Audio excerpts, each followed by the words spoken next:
ಇವತ್ತು ನಮ್ಮಮ್ಮ ಚಿಕನ್ ತಗೋಬರೋಣ ಬಾರೋ ಅಂತ ಹೇಳಿ ಏನು ಮಾಡಿದ್ರು ಗೊತ್ತಾ? ಸಂಡೇ ಅಂತ ಖುಷಿಯಾಗಿರೋಷ್ಟ್ರಲ್ಲೇ ಸಂಡೇ ಮುಗ್ದೇ ಹೋಗಿರುತ್ತೆ. ಫ್ರೆಶ್ ಅಪ್ ಆಗಿ ನಾನು ಕೆಳಗಡೆ ಬಂದು ನೋಡಿದ್ರೆ ಬಾರು ಚಿಕನ್ ತಗೋಬರೋಣ ಅಂತ ನಮ್ಮಮ್ಮನ ಕರ್ಕೊಂಡು ಹೋದೆ.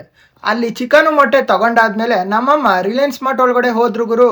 ಅವಾಗಲೇ ಅನ್ಕೋಬೇಕಿತ್ತು, ನನ್ನ ಜೇಬಿಗೆ ಬಿತ್ತು ಕತ್ರಿ. ಮನೆಗೆ ಬಂದ ತಕ್ಷಣ ನಮ್ಮಮ್ಮ ಟೀ ಮಾಡಿಕೊಟ್ರು. ಅಟ್ಲೀಸ್ಟ್ ದುಡ್ಡೋಯ್ತು ಅಂತ ಬೇಜಾರಾಗಿದ್ದೆ. ಇಲ್ಲಿ ನೋಡಿದ್ರೆ ನಮ್ಮಮ್ಮ ಈರುಳ್ಳಿ ಎಲ್ಲ ಹೆಚ್ಚ್ತಾ ಇದ್ರು.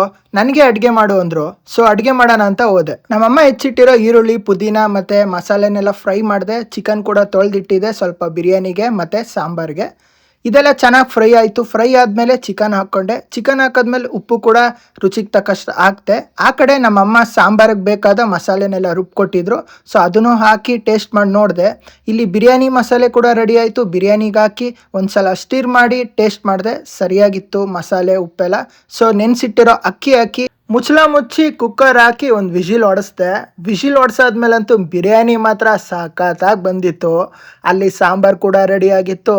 ತಡೆಯೋಕ್ಕಾಗದೆ ನಮ್ಮ ಅಮ್ಮನಿಗೆ ಹೇಳಿ ತಟ್ಟೆಗೆ ಹಾಕ್ಸ್ಕೊಂಡೆ ಗುರು. ಬಿರಿಯಾನಿ ಅಂತೂ ಸೂಪರ್ ಆಗಿತ್ತು. ನಾನಂತೂ ಮೊದಲೇ ನಾನ್ ವೆಜ್ ಪ್ರಿಯ. ಖುಷಿಯಾಗಿ ಬ್ಯಾಟಿಂಗ್ ಮಾಡಿದೆ. ಇವತ್ತಿಂದಷ್ಟೇ, ಮತ್ತೆ ಸಿಗೋಣ.